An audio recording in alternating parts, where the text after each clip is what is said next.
Welcome to another episode of The Dissection.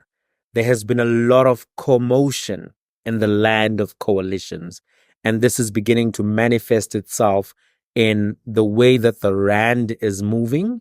Today, we saw some reports that the Rand is actually now falling, and it was trading at my time of recording at 18.39.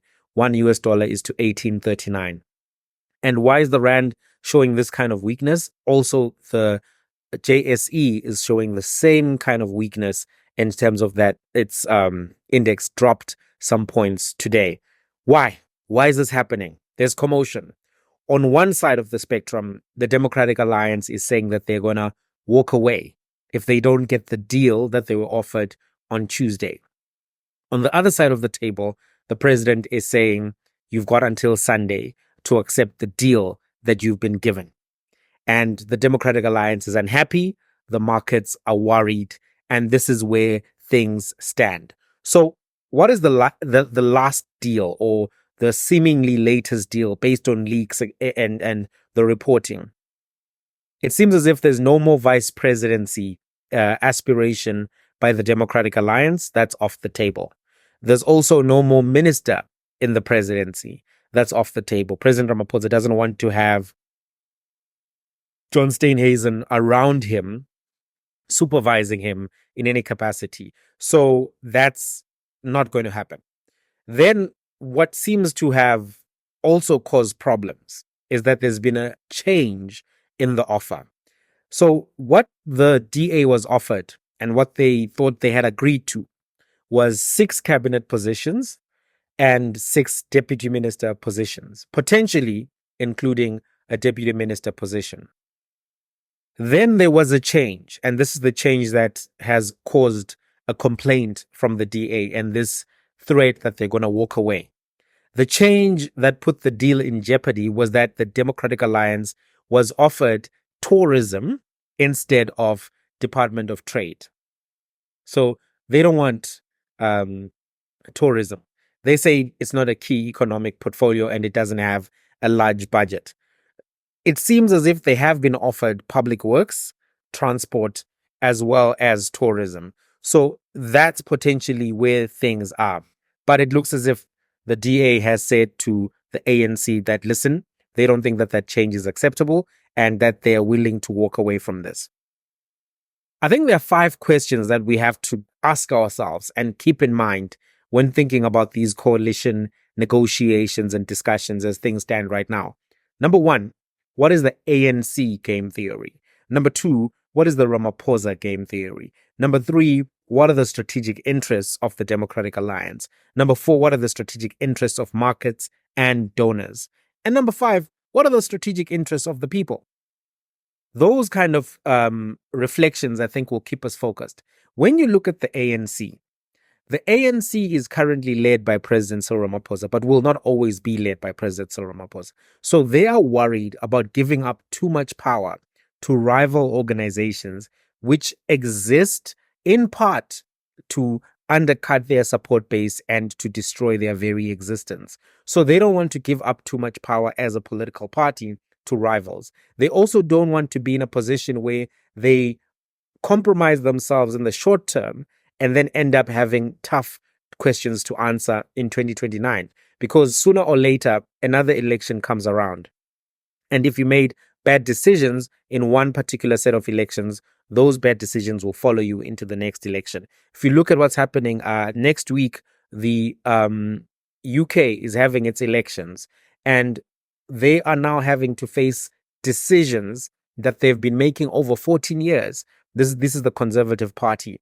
And they are losing a lot of popularity and support as a result of many mistakes which were made, which were never fully accounted for because there was arrogance, there was a desire to keep things moving. And now Rishi Sunak is going to face one of the biggest electoral defeats that the Conservatives have ever faced in over 100 years.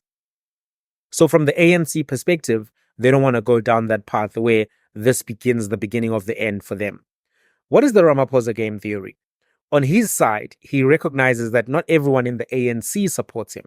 There are people within the ANC who are now aspiring to take up that same mantle of president. He has a big scandal that he still is going to face multiple challenges around. There's no way around it. The Palapala issue is not going away.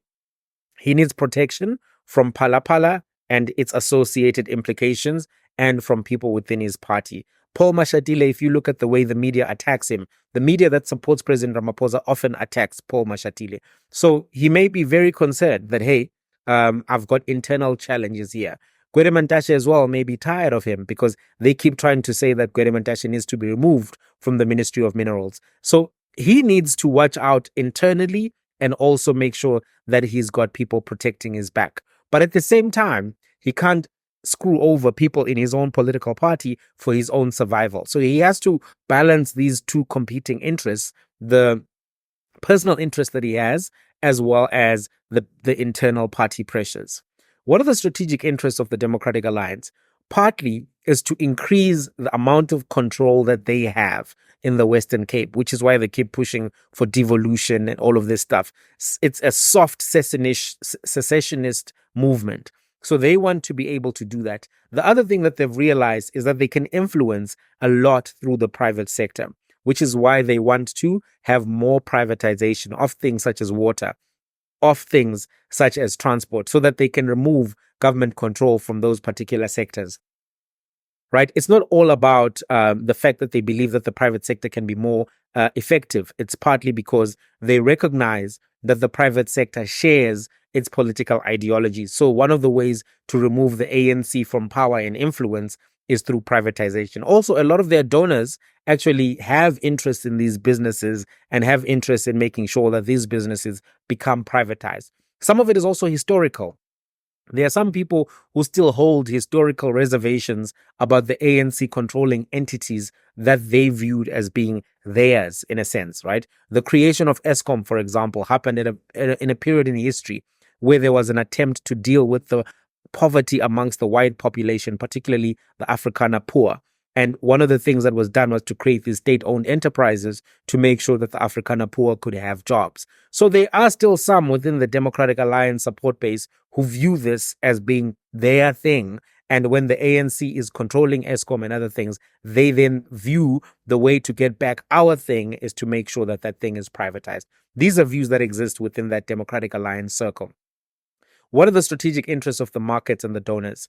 One, the markets, donors, and people who are in the financial sector are really worried about corruption. They're really worried about abuse of money. They're really worried about the debt burden. So they want to be able to influence certain decisions, and also they're worried about the independence of the Reserve Bank.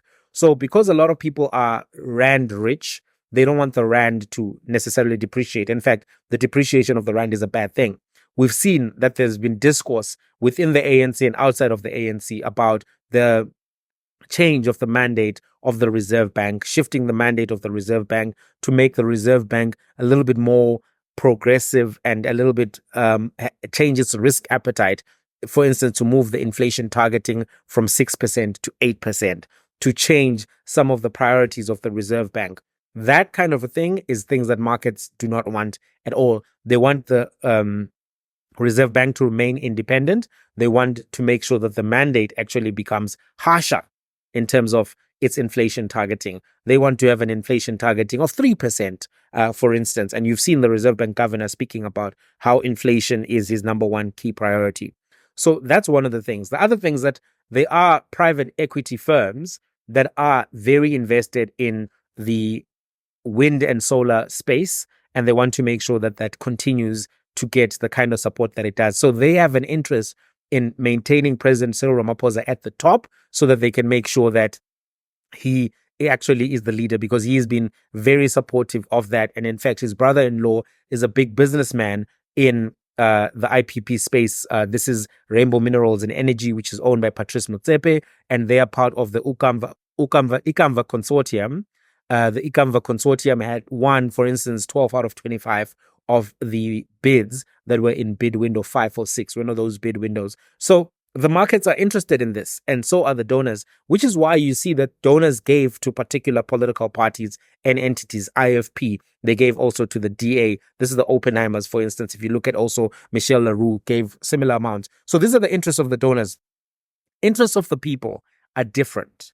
The interests of the people are different. In some ways, the people share the interests of reducing corruption, reducing waste of money. But when it comes to what should happen to electricity, what should happen to water, decisions that make electricity and water more expensive are not decisions that particularly the people are going to be interested in, right? So these are the dynamics. These are the different things that are affecting where things stand right now.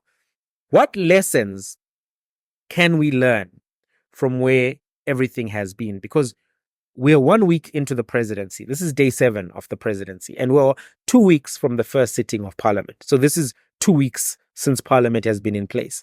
Committees have not been formed because the cabinet has not been formed. If the cabinet is announced on Sunday, which it may very well be, right, we've already had delays. What can we learn from this? Number one, that this coalition is not going to be a robust and efficient coalition, right? Even if it does get to the point of establishing the cabinet, I think the Democratic Alliance will take a deal. I think they're closer now than they were when the DA was demanding 12 cabinet positions. Much closer.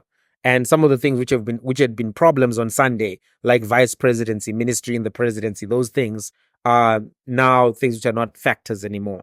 But looking at the way things have happened, the fighting in the media, the consistent back and forth, all of these things indicate low trust, they indicate low goodwill, and they indicate that there are very low levels of diplomacy between these two particular groups in terms of how they are dealing with this particular issue. This is not going to get better.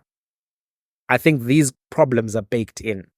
And that actually shows that this particular coalition is going to have particular inefficiencies, particular problems, which we've already seen to manifest in the last 7 days and the last 2 weeks.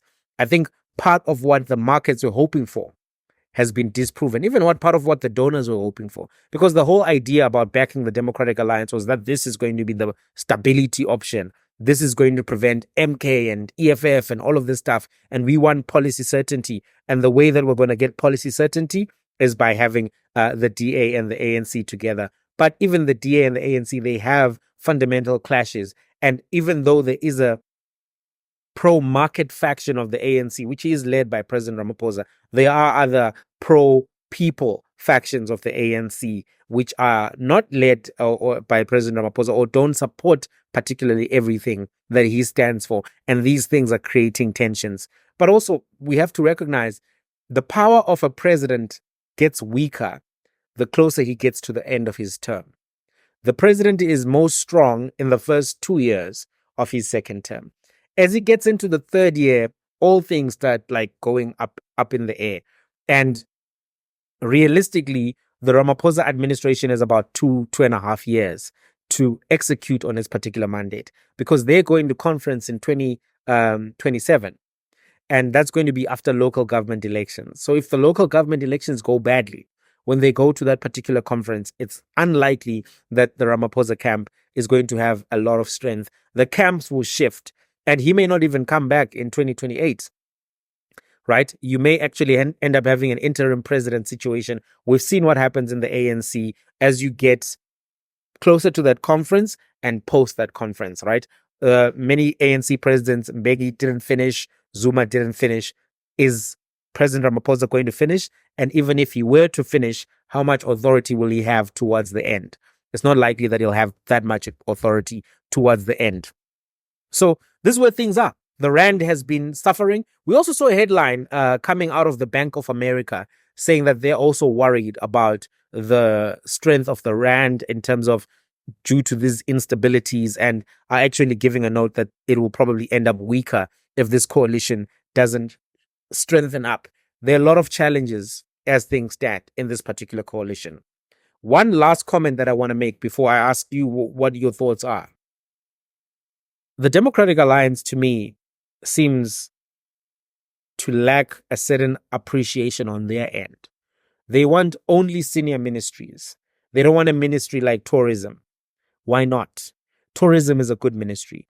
Sports is a good ministry. I think the DA has never proven that they can run significant big budget ministries. Of course, they've run the Western Cape, but the people who are running the Western Cape are already fully employed. They all have jobs. The people who are going to be running some of these ministries have never run an operation of that size. For instance, if you give John Steenhuisen a ministry, right? He's never run a ministry. In fact, his first job was that he was a shampoo salesman, and then he became a politician. He went to parliament, etc., provincial legislature, then parliament, then he became a whip, etc., then leader of the party. But he's never run a complex operation such as a ministry. So for him to come from nowhere, right, in terms of administrative leadership to a whole ministry, I think that's something that we also have to reflect on. I think the DA also needs to have some humility, in as much as the ANC did not win an outright majority. They won a plurality at 40%. They didn't win an outright majority. But the DA even more did not win anything in this particular election because they had 22%. So even if it makes you or gives you 30% of the coalition, right, in terms of percentage shares, right, when you add up the vote share of all of the parties, that doesn't mean that you get to get 30% of the cabinet positions and or that all of the cabinet positions that you must get are senior. I think that's one thing that needs to be just addressed around the DA position in and of itself. I don't think that they were 100% coming with goodwill in that particular respect. I think that it's going to be quite interesting to see what they can do with ministries. It's not the same as running the Western Cape. It's not the same. And in so doing, there's a risk factor as well to the public about putting people who've never run complex operations to run complex operations such as ministries. And I think that's something that hasn't been discussed enough. I still have a concern that all of this has been done from the lens of the markets, from the lens of donors and donor interests. I'm talking about the way the coalitions were set up, the way we got to this particular point. Markets have power. I made a video about how markets can collapse a currency, and you can go look for that. It's on the thing, but it's on here. But at the same time, I think that we also have to be quite cognizant of the people and the people's interests. And the people gave a mandate through their votes, and their interests showed that the South African political landscape leans 60% to the left, because ANC had 40, MK had 15, EFF had 9. So that's 64% support left-leaning policies, right? Obviously, there are variations in what those left-leaning policies are, but the markets are decidedly right-leaning in the way that they approach economics and the way they approach employment, etc., etc. So where is the balance? I'm still concerned that in as much as the markets have been our focus, the rand has been our focus, that we haven't also looked at the interests of the people and making sure that those interests can be delivered in this administration. Because even if the rand gets everything it wants, it doesn't mean that the people would get everything that they voted for. And when the politicians acquired this power that they now use, they did so by going to the people to make a presentation. Those who govern do so with the consent of the governed. You get that consent through an election, through canvassing for votes. So if I vote for you because you promised me ABC, and then you go make a coalition with the partner who says, we don't want ABC, in fact, we want DEF, then what happens to me? And why am I not factoring in this conversation in the way that everybody else is? So that's still something that's a concern to me. I wonder if it's a concern to you. But that's all the time we have for this particular episode. If you haven't subscribed, please subscribe to the channel. 86% of the people who watch this show have not yet subscribed. Please subscribe to the dissection. We are dissecting, we are cutting, we are going into it and giving honest, robust, fair analysis and food for thought. And I want to hear from you in the comments. Let's have a conversation. Tell me what you think. Tell me where you agree, where you disagree. Do you think that this coalition will last till the end? Do you think that this deal that Ramaphosa has given them is the best deal on the table? Do you think that the DA is making the right request, or the ANC is making the right request? And we mustn't forget, IFP is still going to get some cabinet positions. So even if the DA doesn't directly get everything that they want, other parties that are in their camp are still going to be part of this particular conversation and transaction. Anyway, what do you think? Let's have a conversation. Subscribe to the dissection. Subscribe to MJTV. Till the next one.